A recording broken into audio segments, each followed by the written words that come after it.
Mes amis, si comme moi, quand vous rêvez le matin, vous avez la chance d'être de bonne humeur, car vous avez le bien le plus précieux qui existe, je ne parle pas de l'amour, je ne parle pas de l'argent, je parle bien évidemment de la santé, et que de surcroît, les personnes que vous aimez, et n'oublions pas celles que vous n'aimez pas, sont également en bonne santé, nous pouvons le dire officiellement, aujourd'hui est un nouveau jour. Today is a new day. J'avoue, l'intro, elle est un peu longue, je vais peut-être la couper au fur et à mesure du temps, mais je l'aime particulièrement. Bon, les amis, vous avez compris, depuis le déconfinement, ma chaîne, je peux l'appeler « On pose ses couilles et on dit la vérité ». Donc là, évidemment, mon sujet de prédilection, c'est les produits, également parler de notre milieu, le culturisme, le fitness et le bodybuilding, un milieu voilà, qui nous passionne, c'est plus qu'un sport, c'est un mode de vie. Et qui veut dire mode de vie? On va parler de ce qui est à l'intérieur de ce mode de vie. Et ce qui est à l'intérieur, évidemment, c'est les produits.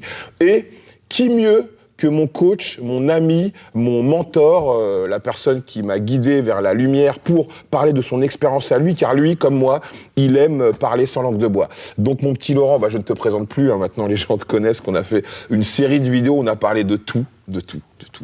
On peut dire que tu es l'un des seuls, peut-être même, je pense que tu es le seul préparateur qui s'en bat autant les couilles. Pour quelle raison tu t'en bats autant les couilles?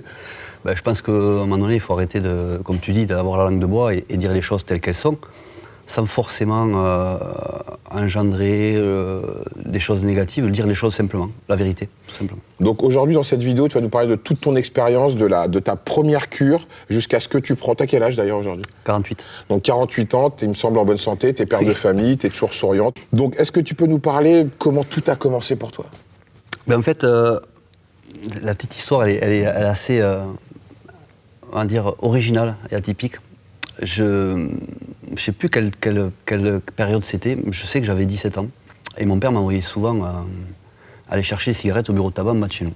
Et ce jour-là, il me laisse un peu d'argent et je me retrouve au fond du magasin, parce qu'il y avait la queue. Et au fond du magasin, il y avait une place qui restait entre le dernier client et les revues. Et je me mets entre le dernier client et les revues. Et j'avais un truc qui me gênait, forcément je frottais. Et je me retourne, je vois Le Monde du Muscle avec Ben Fato sur la photo. Francis Ben Fato. En fait, j'étais pas en recherche à ce moment-là de bodybuilding ou quoi que ce soit, parce que même je connaissais pas, j'étais à fond dans le foot. Et quand j'ai vu ça, c'était un coup de foudre, tu vois. Et j'ai dit, putain, c'est ça. Mais c'est ça au sens général du terme. Et j'ai dit, ouais, mais c'est ça. Parce qu'à l'époque, j'étais un peu complexé, j'étais assez maigre, je mangeais un peu n'importe quoi, parce que je connaissais rien diététique pour grossir, et je grossissais pas. Et quand j'ai vu ça, j'ai dit, c'est ça. Et du coup, le point de départ du bodybuilding, pour moi, la passion, c'était ça. Alors j'ai cumulé foot et bodybuilding pendant un an ou deux. Donc j'ai commencé à prendre un petit peu de poids. Et donc du coup, ça me gênait un petit peu pour le foot. J'étais moins rapide, j'étais moins productif sur le terrain. Et à un moment donné, j'ai dit stop. Je prends la décision d'arrêter le foot et de me mettre à fond dans le bodybuilding. Parce que c'était devenu ma passion. Et ça part de ce coup de foudre-là avec cet événement-là. Voilà. Donc... je me suis entraîné pendant, donc j'ai démarré à 17 ans, je pesais 52 kilos et j'ai travaillé pendant 6 ans sans prendre de produits parce que ce que je voulais dès le départ, et ça c'est important, c'est mon système de valeurs. Je ne dis pas que c'est celui de tout le monde ou que c'est celui que tout le monde doit avoir, mais je voulais vraiment essayer de progresser le plus longtemps possible naturellement. Donc du coup je suis passé de 52 à 23 ans à 75 kilos. Et pendant cette période-là, j'ai fait ma première compétition naturelle en 1992.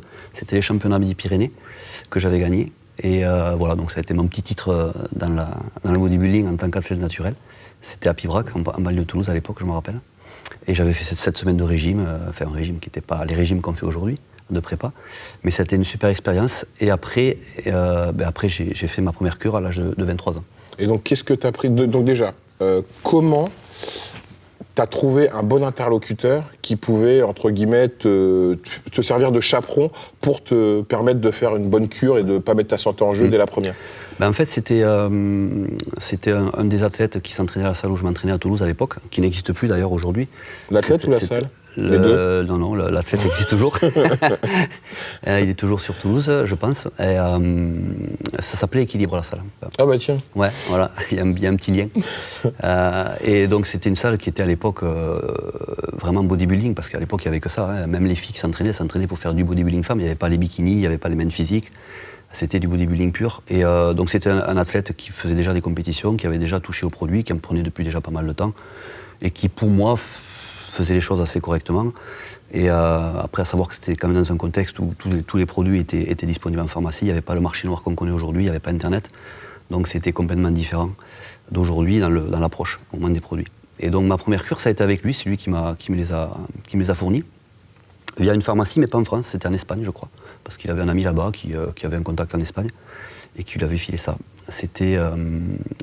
Ma première cure, ça a été avec 3 molécules. Et quoi? Et je suis passé de 75 kg à 82 kg. En combien de temps? En l'espace de 2 mois. Et qu'est-ce qui t'avait fait prendre? J'ai pris Testo Enantate en 100 mg, parce que ça existait à l'époque. J'ai pris un produit qui n'existe plus aujourd'hui, c'est le trophobolène. Alors c'est un mélange d'androlone, décanoate et d'hormones oestrogènes et du primobolan. Donc j'ai fait ça pendant 2 mois.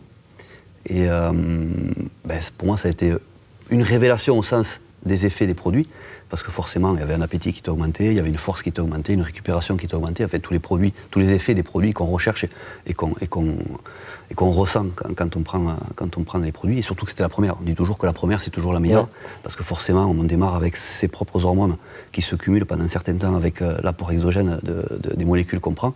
Après, il y a une diminution de ses propres hormones. Mais l'effet avait été vraiment hyper intéressant, et surtout ce qu'on m'avait dit à ma première cure, c'est que, parce que j'avais fait une prise de sang avant et après, bon bien sûr j'avais les transaminases qui n'avaient quasiment pas bougé, donc un profil hépatique qui était resté correct, et surtout j'avais une très grosse progression avec très peu de produits. Donc la personne qui m'avait dépanné et qui se connaissait un petit peu m'a dit « Ouais Laurent, je pense que tu as une génétique par rapport à la gestion des produits dans ton corps, c'est que tu as pris très peu et tu as énormément progressé. » Voilà. Après j'étais quand même, et c'est pour ça que mon système de valeurs, je le défends. Je ne dis pas que c'est celui qu'il faut, mais je le défends parce que quand j'ai attaqué les produits, j'étais dans une configuration où j'étais déjà en progression, même si elle était plus difficile, j'avais pris 23 kilos, mais j'étais carré dans ma diète, j'étais carré dans mes entraînements, je m'entraînais dur. Et si tu veux, j'ai pas eu besoin de remettre en question, où j'étais pas en perte de vitesse, où j'étais pas en régression, et j'ai pas pris des produits pour combler ça, tu vois. J'étais pas dans cette dynamique-là. Donc du coup, oui, ma progression a été énorme sur la première. Et donc là, quand tu as fait cette cure-là, c'était en vue de faire une compétition ou c'était juste pour progresser off-saison? Alors en fait, ce qu'il faut savoir, c'est que, bon après c'est mon histoire, mais dès que j'ai commencé le bodybuilding, je savais qu'un jour j'en prendrais. D'accord. Mais je voulais, comme je t'ai dit, je voulais en prendre le plus tard possible, justement, pour pouvoir...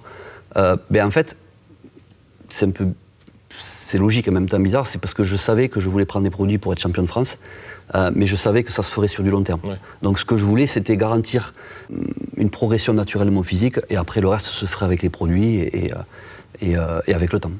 Voilà. Donc je savais d'entrée de jeu que je prendrais des produits, mais j'ai voulu le faire le plus tard possible. Et donc ça, après cette cure... c'est ça qui m'a permis, si tu veux, excuse-moi Rob, mais c'est important pour les auditeurs, c'est ça qui m'a permis de ne jamais être dépendant des produits psychologiquement. Ça c'est important. Parce que j'avais la confiance en moi de savoir que je pouvais progresser naturellement. Et que je l'avais fait.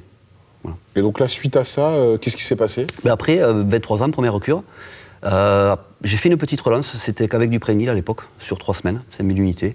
Le système était bien reparti, j'avais pas eu de baisse. Et après, j'ai enchaîné les cures pendant... C'est ça qui a été le plus dur pour moi en fait, parce que je voulais faire de la compétition, mais j'étais pas prêt. Et après, j'ai enchaîné les cures pendant 8 ans. 8 ans, d'accord. 8 ans. Et donc, qu'est-ce que tu as pris pendant ces 8 ans? En fait, j'ai essayé toutes les molécules qui existaient, agencé du mieux possible. Il y avait toujours une base de testo, il y avait la testo propio, il y avait la testo cipionate. À l'époque, je ne sais pas si ça existe toujours, oui, ça existe toujours, mais je pense que c'est plus difficile à trouver. Il y avait ce qu'on appelle le Testex, c'était le testo méthylcipio, qui était très très très bien aussi. C'est l'équivalent de l'Enantate, en ester long. Il y avait la testo propio, j'ai testé la Boldo, j'ai testé le Primo, j'ai testé l'Androlone, le Décanoate et le NPP. J'ai testé les oraux aussi, Dianabol, Turinabol, l'Oxandrolone. J'ai testé aussi une fois, mais ça c'était plus tard, l'oxymétolone, parce que j'étais plus lourd, donc du coup je me sentais être capable d'accéder à ce produit-là, parce qu'on dit que c'est un produit qu'il faut prendre quand on est déjà assez lourd musculairement, parce qu'il est très androgénique. Voilà, j'ai testé tout, avec des cures qui se sont enchaînées. Alors si je faisais 2 mois de cure, je faisais 2 mois d'arrêt, avec une relance, bilan hépatique et rénal, entre-temps, hormonal, pour voir si tout repartait. Et puis j'ai enchaîné comme ça les cures pendant des années. Alors c'est vrai que ça sera à refaire, je le ferai différemment, parce que forcément, ce que je perdais entre les cures un petit peu, je le reprenais après. Mais après, j'étais étudiant en droit, je faisais pas mal de choses, j'étais jeune aussi, donc j'étais peut-être pas aussi sérieux dans la progression que j'aurais pu avoir. pas sérieux non pas dans le mode de vie, mais voilà, j'aurais pu faire les choses différemment. C'est ça qui m'a fait perdre un petit peu de temps dans ma progression. Mais au bout de ce temps-là, j'avais le physique qui avait bien progressé. Et donc en 8 ans, tu avais pris combien de coups? Tu étais devenu comment avec les produits? Tu étais devenu un monstre? Non, honnêtement non, parce que j'étais monté comme je te disais, j'étais monté à 82 sur la première cure, après j'étais redescendu à 78, après j'étais remonté à 84, 90. J'oscillais en fait entre 85 et 90, entre les cures, tu vois, maximum 90. Ça a été avant mon premier titre champion de France. Après, il y a eu une autre cap de passé, mais jusque-là, jusqu'à cette période-là, ça a été des poids. Après, je fais 1m68, donc voilà, après, ça a été des prises de masse avec des cures, donc hors saison. En fait, pendant 7 ans, j'ai été hors saison, quoi. Voilà. Donc, ça veut dire que quand tu as fait ces cures-là pendant 8 ans, tu faisais pas de compète? Non. D'accord, ok. Donc c'était pour préparer mon physique. Phase de progression pendant 8 ans, ok. Parce que la phase, si tu veux, à l'époque, la phase de junior à senior, parce que tu sais, il n'y avait que du bodybuilding à l'époque, il n'y avait pas de main physique. Donc si tu veux, il n'y avait pas de la catégorie intermédiaire, tu ne pouvais pas te lancer en compétition avec un short, il fallait avoir la masse pour être énorme. Il fallait être énorme, c'est vrai. Voilà, donc je mettais ces temps-là, j'aurais pu faire plus court, hein, mais je mettais ces temps-là et j'avais mis 7 ans pour arriver au niveau de ma catégorie, qui était ma première catégorie à moins de 80 kg. Donc alors quand tu arrives au bout de 7 ans, tu as quand même pris des produits pendant une décennie, donc tu n'as eu aucun problème de santé avec les produits? Alors, pas d'acné, pas d'agressivité? Si, j'ai eu un petit peu d'acné, mais en fait je me suis rendu compte que l'acné était dû, notamment au début de ma carrière, était dû à la prise de produits laitiers. En fait, j'avais une peau qui était hyper sensible à ça. Pendant l'adolescence, j'ai eu beaucoup d'acné dans le dos et je buvais 1 à 2 litres de lait par jour. D'accord, ok. Et du coup, sur ma première compétition qui était naturelle, en 92, celui qui m'avait préparé, c'était celui qui tenait la salle à l'époque, Christian Parra, c'est un ancien de l'IFBB, un ancien champion de France des années 70-60. Et il m'avait fait arrêter les produits laitiers, et en 7 semaines, j'avais quasiment plus de boutons. Donc je savais que ça venait de là. Après, les produits m'ont fait avoir quelques boutons d'acné dans le dos, uniquement là, mais c'était uniquement pendant les cures. Dès que c'était terminé, ça partait, après ça revenait. Bon, après, voilà, j'étais pas gêné pour ça. Je savais que j'avais quand même une peau qui était sujette à acné. Donc voilà, j'ai pas eu d'excès d'acné par rapport aux produits. J'en ai eu un petit peu, effectivement, parce que ça fait partie des effets secondaires qu'on peut avoir. Tout le monde n'en a pas. Mais pour moi, c'était le cas de temps en temps. Donc voilà, c'était pas dramatique non plus. Il y a rien eu de. Mais ce qui est marrant, c'est que ça partait au régime. Donc je pense qu'il y a aussi une part qui est liée à l'alimentation. Et l'agressivité, les problèmes liés au sexe? Non, honnêtement, non. J'ai jamais eu de problème de libido. J'ai eu une baisse de libido, parce que forcément, on a moins envie quand on a moins d'hormones, mais j'ai jamais eu de crash. Alors si, j'ai eu une expérience, en fait, parce que pendant ces années-là, de hors-saison, j'ai eu essayé, c'est pour ça qu'aujourd'hui, je suis contre l'utilisation de la trémolone, quelle que soit la molécule, pendant les hors-saison. J'ai utilisé ça, et en fait, ça m'a filé un pic de libido, mais comme j'ai jamais eu. Par contre, après, ça a été le crash. C'était l'inverse. Voilà, ça n'a pas duré longtemps, ça a duré 2-3 semaines, c'est revenu, mais pour moi, il était impossible d'avoir une érection. Et là, je me suis dit, putain, il y a un truc qui va pas. Et c'est là que, après, quand tu te renseignes, quand tu vas aux personnes aussi qui t'expliquent, j'avais été averti avant, mais ça peut le faire comme ne pas le faire. Il y en a qui ça le fait pas. Mais moi, ça l'avait fait franchement, et du coup, je vis pas dans la peur de quoi que ce soit, je vis dans l'expérience, et du coup, j'ai pas. Moi, je dis, ouais, ok, on m'avait averti avant, ça me l'a fait, ok, je prends note. Du coup, j'ai jamais repris de trémolone hors saison. J'ai repris à chacune de mes prépas, à chaque fois. Donc ça a été, la libido est revenue plus lentement, mais c'est revenu. Mais voilà, ça a été vraiment le truc qui m'a choqué à moitié, parce que j'avais été averti avant, mais quand tu le vis, c'est pas évident. Voilà. Après, donc du coup, le trémolone, pour moi, ça a été niette pendant les périodes hors saison. Cette expérience-là, elle était intéressante pour moi, en fait. Et en 8 ans, est-ce que tu avais un coach, tu avais quelqu'un, encore une fois, qui te servait de chaperon, qui t'a tout expliqué par rapport aux produits, aux molécules, les prises de sang à faire avant, après, les protections à prendre, les compléments alimentaires à prendre également quand tu es en cure Alors, pour les compléments, il n'y avait pas, parce qu'on n'était pas calé sur ça à l'époque. Il n'y avait pas ça, c'était juste relance et protection hépatique. D'accord, ok. Voilà, et faire un bilan sanguin pour vérifier. Mais c'est vraiment très basique. On vérifiait la FSH-LH, la testo, et encore la testo, même pas, parce que si la FSH-LH repartait, on savait que la testo repartait. On vérifiait un peu le bilan lipidique, on vérifiait les reins. C'était vraiment très très limité. Et après, il y avait une protection hépatique qui était à base de l'égalon. Voilà, tout simplement, il n'y avait pas grand-chose à l'époque. Si, il y avait de l'ornithine, ça s'appelait ornicétile, qu'on pouvait s'injecter à l'époque, qui était bénéfique pour le foie, et en fait, nous, on le buvait. C'est très, très ammoniaque, très ammoniaqué, tu mélangeais ça avec de l'eau, tu buvais ça. Donc voilà, c'était les produits qu'il y avait à l'époque, et on faisait avec ce qu'il y avait, parce que tout était en pharmacie, en fait. Et donc il y avait ça. Et après, celui qui m'avait fourni sur ma première cure, en fait, me conseillait sur les suivantes. D'accord, donc pendant 10 ans, c'est lui qui a été ton préparateur, entre guillemets. Quoi. Oui. Voilà, il m'a indiqué sur les cures, les trucs à faire, la durée, la posologie, tout ça. Donc ça a été bien fait pendant ces années-là.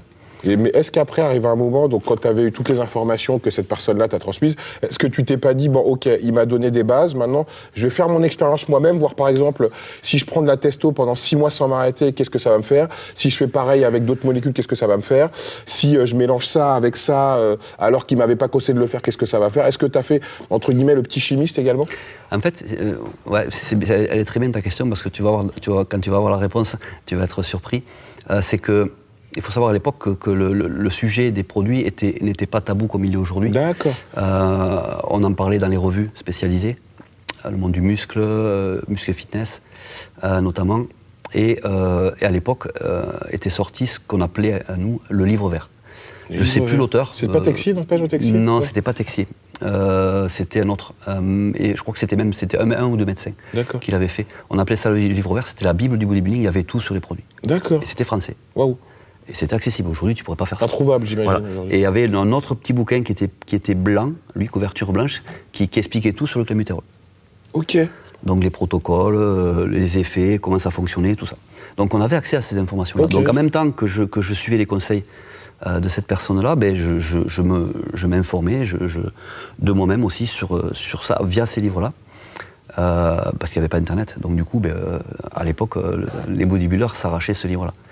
Il était commercialisé via le monde du muscle. Hein. Je crois qu'on pouvait l'acheter via. Génial. Et donc il y avait tout sur les produits. Il y avait tout. Et si tu veux, dans le contexte de l'époque, ces produits-là étaient disponibles en pharmacie.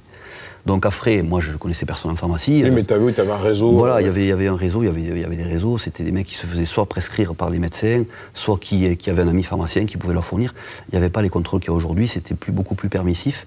Et forcément, il y avait moins d'abus qu'on connaît aujourd'hui, il n'y avait pas les trafics qu'il y a aujourd'hui, même s'il devait y en avoir forcément, hein, mais voilà, c'était un contexte complètement différent et il n'y avait pas c'était pas tabou comme aujourd'hui, il n'y avait pas cette peur-là voilà, parce que on était quand même, comme tu l'as dit tout à l'heure, on était quand même une communauté qui était limitée.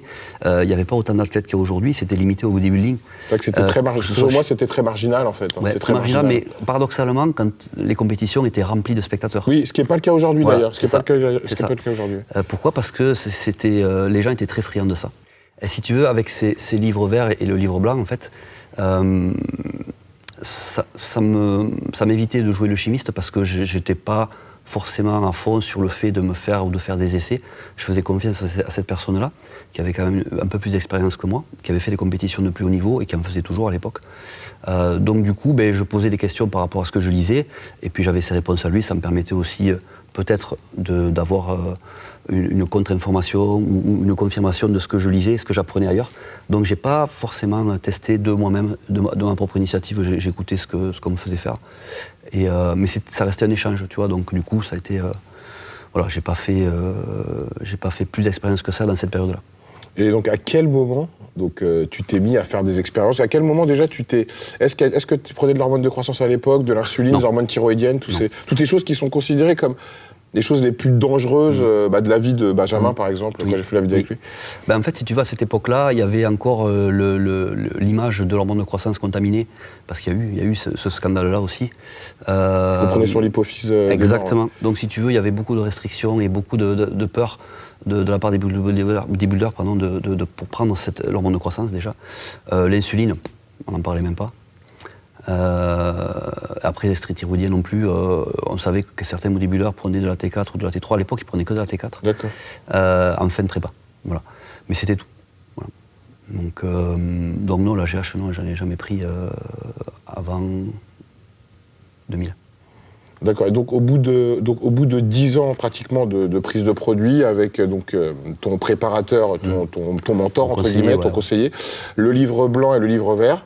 Donc après, qu'est-ce qui s'est passé après, une fois que tu as fait toute ton expérience, une expérience quand même de 10 ans, donc ce qui est une vraie expérience, que tu te sois instruit dans des revues spécialisées où ce sont des médecins qui donnaient leur savoir, donc ce qui est extraordinaire, ce qui est plus le cas aujourd'hui, que tu as eu la chance d'avoir un ancien bodybuilder et un mec qui était déjà dans le circuit, plus chevronné que toi, pour t'orienter vers la bonne voie. Donc après, une fois que tu avais tout ça, qu'est-ce que tu as fait? Et après, j'ai voulu. Je sentais que je stagnais, tu vois, ça faisait 7 ans. Je dis, bon, maintenant, il faut que j'enfonce le clou. Hein. Ouais. J'en avais marre de. Même si je progressais, je me dis, bon, voilà, maintenant, il faut y aller, quoi. Donc, j'ai pris un vrai préparateur de l'époque, qui était connu dans le milieu, notamment de l'IFVB. Et donc, il m'a préparé sur 2 ans. Donc, j'ai démarré avec lui en 1999. Et c'est là où j'ai fait mes premiers championnats de France en senior à l'IFVB. À moins de 80 kilos. Qu'est-ce qui a changé avec lui en termes de chimie? La chimie était beaucoup plus carrée, on va dire, beaucoup plus précise, beaucoup mieux expliquée et beaucoup mieux structurée. Et donc, qu'est-ce que tu prenais à l'époque? Après, en fait, ce qui est marrant, c'est que c'était les produits que j'avais déjà essayés, sauf que c'était agencé de manière différente et beaucoup plus précise et donc avec des effets beaucoup plus intéressants. Donc c'est là que j'ai compris que c'était pas qu'une question de quantité, c'était aussi une question de comment on les utilise. Et c'est là que ça m'a fait passer un cap aussi dans la compréhension de l'utilisation des produits. Donc c'était des doses que j'avais déjà pris, c'était les produits que j'avais déjà pris, mais c'était un agencement complètement différent. Et c'est ça qui m'a permis de passer aussi un cap. Donc j'ai fait cette préparation. Dans cette préparation-là, il n'y avait pas d'hormones de croissance, ni d'insuline, parce que comme je suis dit à l'époque, on n'en parlait toujours pas. Il n'y avait pas non plus d'extrait-thyroïdien. C'était uniquement une cure de préparation, avec le régime, le cardio, et sur la fin avec la balance sodium-potassium et les diurétiques. Voilà, c'était le basique à l'époque. D'accord. Voilà. Et donc après ces championnats, j'ai terminé donc 9e, donc 6e en demi-finale, 9e en finale. Et j'ai réitéré l'expérience avec ce même préparateur l'année d'après en 2000, où je termine 3e.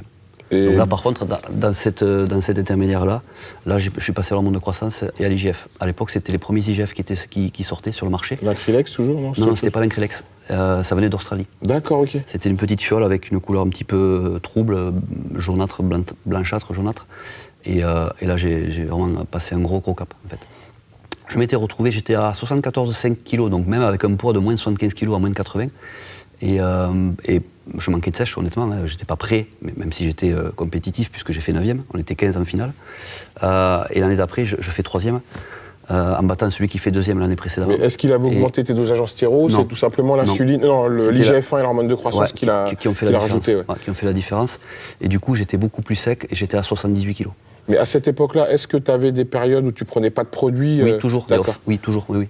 Il y a toujours eu des périodes off, que ce soit pour nettoyer, pour permettre au système de se relancer. J'ai jamais fait de cruise, ce qu'on appelle du cruise aujourd'hui, j'ai jamais fait. Dans ma carrière sportive, j'en ai jamais fait.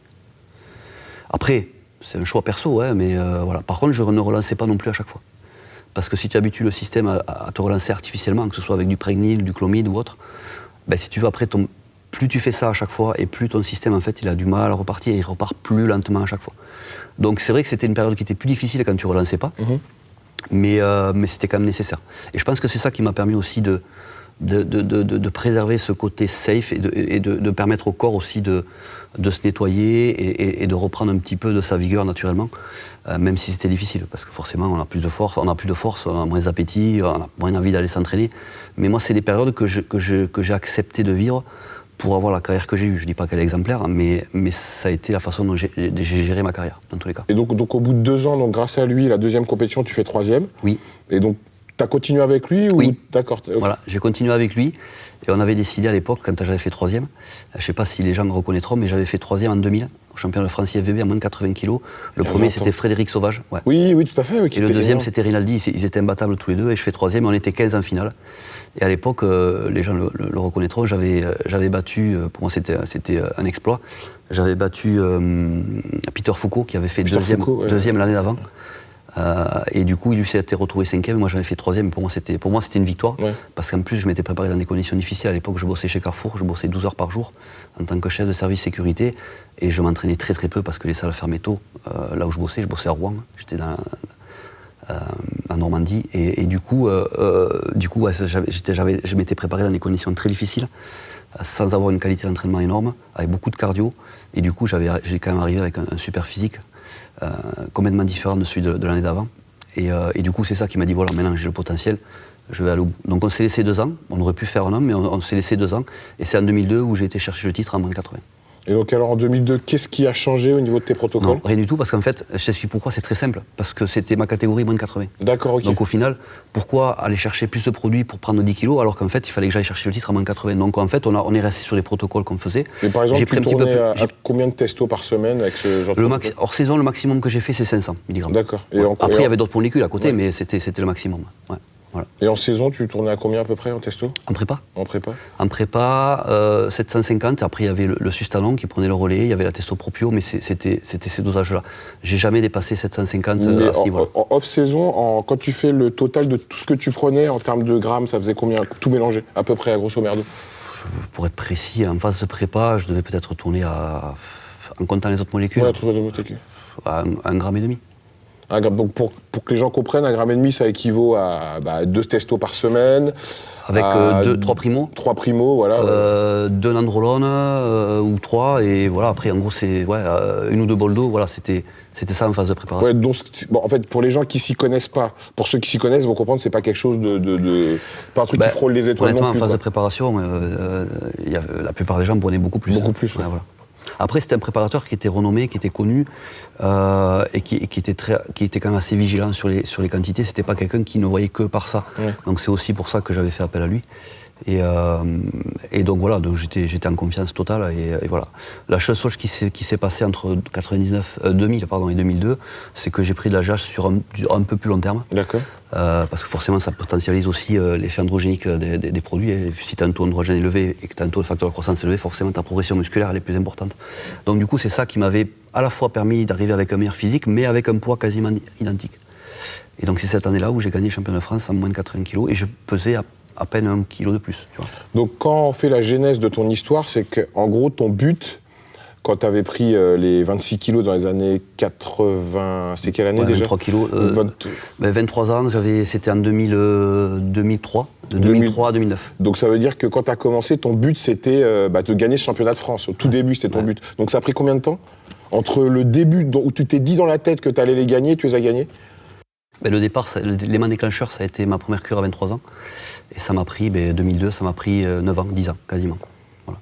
Et pour moi, ça a révélé le fait que j'étais vraiment un bodybuilder dans l'âme, parce qu'il y avait les années derrière, il y avait l'expérience des produits, même si elle était pour moi pas suffisante pour pouvoir passer le cap de préparateur.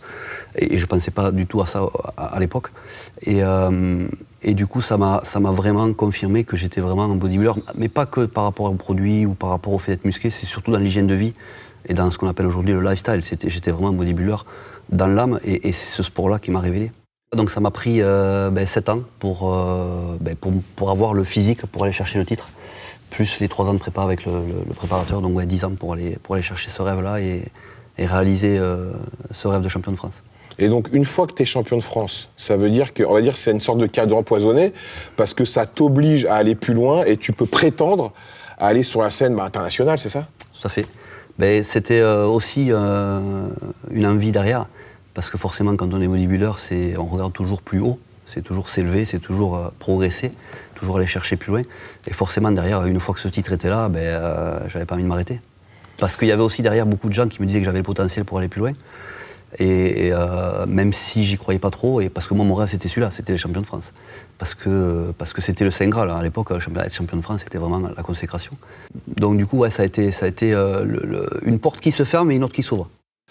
Les amis, je sais, je vous laisse sur votre faim. C'est donc la fin de la partie 1. Et si vous voulez savoir ce qui se cache derrière cette nouvelle porte qui s'est ouverte dans la carrière de Laurent, eh bien, vous allez regarder la partie 2. Et vous allez la regarder, bande de petites coquins. Parce que dans la partie 2, ça va parler d'insuline, ça va parler encore une fois d'hormones de croissance, ça va parler d'hormones thyroïdiennes, et ça va peut-être parler de problèmes de santé.